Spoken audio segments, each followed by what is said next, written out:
নমস্কার, অ্যাস্ট্রোস্কোপ ইউটিউব চ্যানেলে সকলকে স্বাগত জানাই। আজকে আমরা জানব কিভাবে মাঙ্গলিক যোগ খণ্ডন হয়।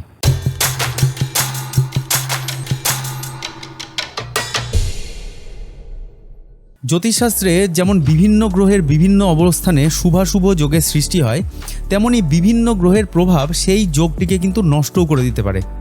একই রকমভাবে কুণ্ডলিতে মঙ্গলের অবস্থানে যে মাঙ্গলিক যোগ সৃষ্টি হয়, বিভিন্ন গ্রহের অবস্থানে কিন্তু এই মাঙ্গলিক যোগ খণ্ডনও হয়ে যায়। আজ আমরা জানব বিভিন্ন নিয়ম, যে কারণে মাঙ্গলিক যোগ থাকলেও তা কিন্তু ফলপ্রসূ হবে না। এই মাঙ্গলিক যোগ খণ্ডনের কিন্তু প্রচুর নিয়ম রয়েছে, কিন্তু এখানে কিছু নিয়মের কথা আমরা আলোচনা করব। প্রথমত, যদি মাঙ্গলিক যোগ থাকা সত্ত্বেও সপ্তমপতি অর্থাৎ প্রতিটি লগ্নের জন্য ঠিক বিপরীত ঘরের অধিপতি যদি শক্তিশালী হয় বা শুভ হয়, তাহলে জাতকের মাঙ্গলিক যোগ কিন্তু কাজ করবে না।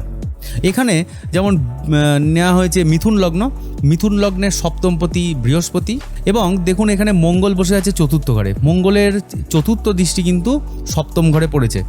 এবার মাঙ্গলিক যোগের কেসে বলা হয়েছিল যে মঙ্গল যদি 4th হাউসে বসে তাহলে পরে মাঙ্গলিক যোগ সিগনিফাই করে। তো এখানে মঙ্গলের দৃষ্টি সপ্তম ঘরে পড়ছে, কিন্তু এনার সপ্তমপতি মূল ত্রিকোণ ঘরে বসে আছে, মানে বৃহস্পতি নিজের ঘরে বসে আছে, আর এই ধনুরাশি হচ্ছে বৃহস্পতির জন্য মূল ত্রিকোণ ঘর। তো সেই কারণে এখানে মাঙ্গলিক যোগ কিন্তু কাজ করবে না। দ্বিতীয় নিয়মে বলা হচ্ছে যে ছেলেদের ক্ষেত্রে বিবাহকারক গ্রহ হচ্ছে শুক্র, এবং মেয়েদের ক্ষেত্রে বিবাহকারক গ্রহ হচ্ছে বৃহস্পতি যদি পাওয়ারফুল, মানে ধরুন সক্ষেত্রী বা উচ্চস্থ বা অশুভ প্রভাব রহিত হয়, মানে অশুভ প্রভাব যদি তাদের মধ্যে না থাকে, তাহলে কিন্তু মাঙ্গলিক যোগ অত এফেক্টিভ হয় না। যেরকম আমরা এখানে দেখছি যে কর্কট লগ্নে বসে আছে নিচস্থ মঙ্গল, কারণ কর্কট রাশিতে মঙ্গল নিচস্থ হয় আমরা সবাই জানি। তো নিচস্থ মঙ্গল দৃষ্টি দিচ্ছে কোথায়? মকরে দৃষ্টি দিচ্ছে, মানে 7th হাউসে দৃষ্টি দিচ্ছে। তো এখানে কিন্তু মাঙ্গলিক যোগ কাজ করবে না, কারণ এখানে নৈসর্গিক শুভগ্রহ শুক্র, তার দৃষ্টিও কিন্তু সপ্তম ঘরের উপরে থাকবে। ঠিক আছে, আচ্ছা, পরের নিয়মটা দেখি আমরা।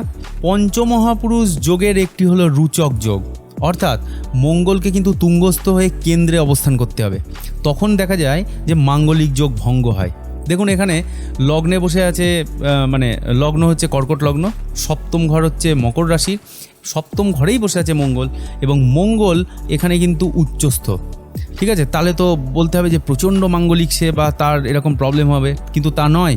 এখানে মঙ্গলের শুভগুণ অর্থাৎ প্রোটেক্টিভনেস দেখা যাবে জাতক জাতিকাদের ভেতরে, মানে মঙ্গল এখানে তার স্বামী বা স্ত্রীর প্রতি প্রচণ্ড প্রোটেক্টিভ নেচারের হবে। হ্যাঁ, এর জন্য একটু পজেসিভও হতে পারে, কিন্তু তার মেন জিনিস হচ্ছে সে প্রোটেক্টিভ হবে।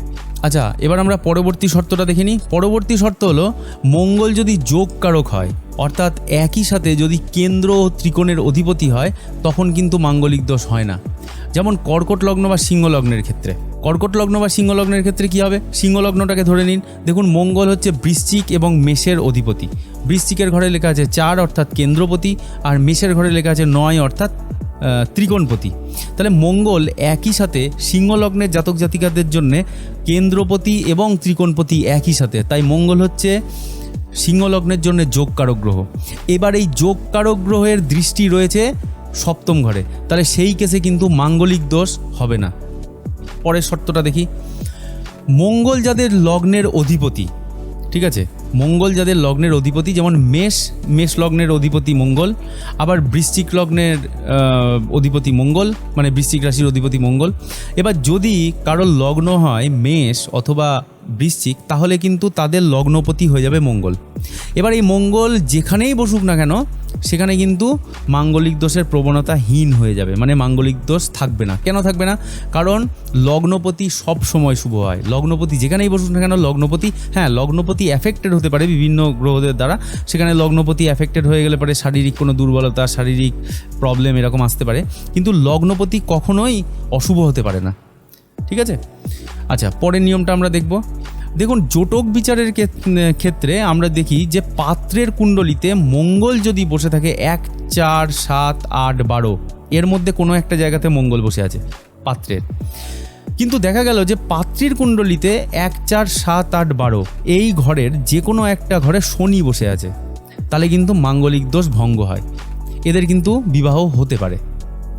যেমন দেখুন পাত্রের যেখানে জাতকের জন্মছক, এখানে কিন্তু লগ্ন হচ্ছে বৃশ্চিক, ঠিক আছে, এখানে মঙ্গল বসে আছে 12th হাউসে। এবার 12th হাউসে বসে থাকা মানে মঙ্গলের দৃষ্টি পড়ছে সপ্তম ঘরে, আমরা বলবো এটা মাঙ্গলিক। কিন্তু দেখা যাচ্ছে যে জাতিকার যে রাশিচক্র সেখানে দেখা যাচ্ছে যে জাতিকার লগ্নে বসে রয়েছে শনি। এবার জাতিকার লগ্নে শনি বসে থেকে কি করবে, 7th হাউসে দৃষ্টি দেবে। তার ফলে শনি যেখানেই দৃষ্টি দেয় সেই জায়গাগুলোকে একটু স্লো ডাউন করে দেয়। তার মানে বিবাহ দেরিতে হতে পারে, অথবা বিবাহ হয়ে যাওয়ার পর এদের ডিভোর্সের কিন্তু চান্স অনেকটা কমিয়ে দেবে, যেহেতু শনি সপ্তমে দৃষ্টি দেবে। ঠিক আছে, তাহলে এই ক্ষেত্রে কিন্তু এদের মাঙ্গলিক দোষ কাজ হবে না। আচ্ছা, তারপরের নিয়মটা দেখি। এবার পরের নিয়মটা দেখি। নৈসর্গিক শুভগ্রহ বৃহস্পতির প্রভাব যদি মাঙ্গলিক দোষযুক্ত মঙ্গলের ওপরে থাকে তাহলে কিন্তু মাঙ্গলিক দোষ ভঙ্গ হয়। শুধু যে মাঙ্গলিক দোষ ভঙ্গ হয় তাই নয়, পাশাপাশি এরা হন প্রচণ্ড বুদ্ধিমান, অত্যন্ত কর্মঠ এবং অত্যন্ত মেধাযুক্ত। দেখুন এখানে লগ্ন হচ্ছে মকর, যার সপ্তম ঘর হচ্ছে কর্কট। এবার কর্কটে মঙ্গল হয়ে গেছে নিচস্থ, তার মানে আমরা বলবো এটা মাঙ্গলিক। মঙ্গল পাপ পীড়িত হয়ে গেছে, মানে মঙ্গল নিচস্থ হয়ে গেছে, পাপ পীড়িত হয়নি, নিচস্থ হয়ে গেছে। কিন্তু দেখা যাচ্ছে যে নৈসর্গিক শুভগ্রহ বৃহস্পতি, এই বৃহস্পতি বসে আছে একাদশ ঘরে। বৃহস্পতির নবম দৃষ্টি পড়ছে কর্কট রাশিতে। কীরকমভাবে বৃহস্পতির 3টে দৃষ্টি আছে আমরা জানি, একটা 5 নাম্বার ঘরে অ্যান্টি ক্লকওয়াইজ, একটা 5 নাম্বার ঘরে, একটা 7 নাম্বার ঘরে, আর একটা 9 নাম্বার ঘরে। 5 নাম্বার ঘর মানে কি, কোথায় পড়বে? 5 নাম্বার ঘর মানে পড়বে মীন রাশিতে, 7 নাম্বার দৃষ্টি পড়বে বৃষ রাশিতে এবং নবম দৃষ্টি পড়বে কর্কটে। তার মানে বৃহস্পতির দৃষ্টি থাকলো সপ্তম ঘরে। এখানেও কিন্তু মাঙ্গলিক দোষ কাজ করবে না, বরং উল্টে এদের মানে চিন্তাভাবনা বা এরা প্রচণ্ড বুদ্ধিমান, কর্মঠ এরকম ইত্যাদি গুণাগুণ প্রকাশ করে দেবে। পরের নিয়মটা আমরা দেখব। যদি মাঙ্গলিক দোষ তৈরি হয়, স্পেশালি যদি চতুর্থ ঘরে হয়, এবার এক একটা ঘর হিসাবে কি, যদি মাঙ্গলিক দোষ তৈরি হয় মানে চতুর্থ ঘরে হয়, কিন্তু সেই চতুর্থ ঘরটি যদি মঙ্গলের নিজের রাশি অথবা শুক্রের রাশি হয় তাহলে কিন্তু মাঙ্গলিক দোষ খণ্ডন হয়। এখানে দেখুন কর্কট লগ্ন, কর্কট লগ্নের আমরা এখানে জানি 1 2 3 4 করে কী ঘর হবে। তো দেখা যাচ্ছে যে মঙ্গল এখানে আমরা জানি প্রথমে আর একটা ইয়েতেও দেখলাম যে মঙ্গল হচ্ছে যোগকারক গ্রহ, তা হবে না। কিন্তু মঙ্গল এখানে বসে আছে চতুর্থ ঘরে, এই চতুর্থ ঘরটা হচ্ছে শুক্রের রাশি। ঠিক আছে, এবার এই শুক্রের রাশিতে যদি মঙ্গল এরকম বসে যদি 7th হাউসে দৃষ্টি দেয় তাহলে কিন্তু মাঙ্গলিক দোষ তার হবে না, খণ্ডন হবে। ঠিক আছে, যে আবার যদি দ্বাদশে মঙ্গলের অবস্থানে মাঙ্গলিক দোষের সৃষ্টি হয়, মানে এখানে লগ্ন হচ্ছে আমাদের তুলা থেকে কীরকমভাবে তৈরি হবে 1 2 3 4 করে ঘরগুলো আমি দেখিয়েছি। তো এবার যদি দেখা যাচ্ছে দ্বাদশে মঙ্গল অবস্থানের জন্য মাঙ্গলিক দোষ সৃষ্টি হয়েছে, কিন্তু দ্বাদশ রাশিটা বুধের বা শুক্রের, এখানে কিন্তু শুক্রও হতে পারত, এখানে বুধটাকে দেখানো হয়েছে যেহেতু কন্যা রাশির অধিপতি বুধ, তাহলেও কিন্তু মাঙ্গলিক দোষ কাজ করবে না। পরের নিয়মটা দেখি। যদি শক্তিশালী শুক্র বা বৃহস্পতি লগ্নে বা সপ্তমে থাকে তাহলেও কিন্তু মঙ্গলের কুপ্রভাব কেটে যায়। একটু আগেই বললাম শুভগ্রহ দুটো হয়, একটা নৈসর্গিক শুভগ্রহ বৃহস্পতি আর একটা শুক্র। এখানে দেখুন যে বৃশ্চিক লগ্নের কেসে মঙ্গল বসে রয়েছে অষ্টম ঘরে, সেখানে মাঙ্গলিক দোষ শো করছে। কিন্তু দেখা যাচ্ছে যে শুক্র বসে রয়েছে বৃষ রাশিতে নিজের ঘরে, তার মানে নিজের ঘরে শুক্র বসে আছে মানে খুব স্ট্রং। তো এখানে কিন্তু মঙ্গল দোষের কুপ্রভাব কেটে যাবে। আচ্ছা, এবার পরের নিয়মটা দেখি। বলছে মঙ্গল যদি থাকে কারোর অষ্টমে, আর এই অষ্টম ঘরটি যদি হয় বৃহস্পতির, অথবা আর একটা জিনিস হয় যে এই অষ্টম ঘরটিতে মঙ্গল যদি উচ্চস্থ হয় তাহলেও মাঙ্গলিক দোষ কাজ করবে না। যেরকম এখানে আমরা দেখতে পাচ্ছি যে লগ্ন হচ্ছে মিথুন, যার অষ্টম ঘর হচ্ছে মকর, সেখানে বসে আছে মঙ্গল, এখানে কিন্তু মঙ্গল উচ্চস্থ। তো বলছে যে এখানে মাঙ্গলিক দোষ কাজ করবে না। অথবা আর একটা কী জিনিস হলো, বলছে যদি কোনো বৃহস্পতির রাশি হয়, মানে কি, মানে এইরকম যদি লগ্ন হয় বৃষ, তাহলে সপ্তম ঘর পড়ছে, অষ্টম ঘর পড়ছে ধনু রাশিতে, যার অধিপতি বৃহস্পতি, মানে বৃহস্পতির ঘর, তাহলেও কিন্তু মাঙ্গলিক দোষ কাজ করবে না। অষ্টম ঘরে মঙ্গল বসে থাকলেও কিন্তু কাজ করবে না। আচ্ছা, এখানে আর একটা জিনিস বলে রাখি, মঙ্গল উচ্চস্থও হতে পারে অথবা নিচস্থও থাকতে পারে। 8th হাউসে মঙ্গল নিচস্থও থাকতে পারে, তাহলেও কিন্তু মাঙ্গলিক দোষ কাজ করবে না। হ্যাঁ, অনেকেই কিন্তু এটা এবার বলতে পারেন যে মঙ্গল নিচস্থ হওয়া মানেই তো অশুভ, ব্যাড রেজাল্ট দেবে, তাহলে তো অষ্টমে নিচস্থ মঙ্গল মাঙ্গলিক দোষযুক্ত হবেই। কিন্তু একটা ব্যাপার আমাদের সকলের জেনে রাখা দরকার, যে মঙ্গল তখনই মাঙ্গলিক দোষ প্রদান করে যখন মঙ্গল অশুভভাবে বা নেগেটিভভাবে শক্তিশালী হয়। মানে মঙ্গলকে নিচস্থও থাকতে হবে, মঙ্গল প্রচণ্ড ব্যাড হতে হবে এবং মঙ্গল পাওয়ারফুল থাকতে হবে।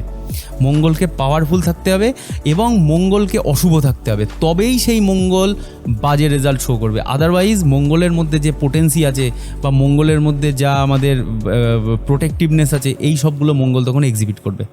এছাড়াও বিভিন্ন অশুভ গ্রহের অশুভ প্রভাবে মঙ্গল কুপিত হয়ে গেলে টেম্পারামেন্ট লস করে এবং ঝামেলার সূত্রপাত করে থাকে। ঠিক আছে, আজকে এ পর্যন্তই। নেক্সট ভিডিওতে আমরা অন্য কিছু নিয়ে আলোচনা করব।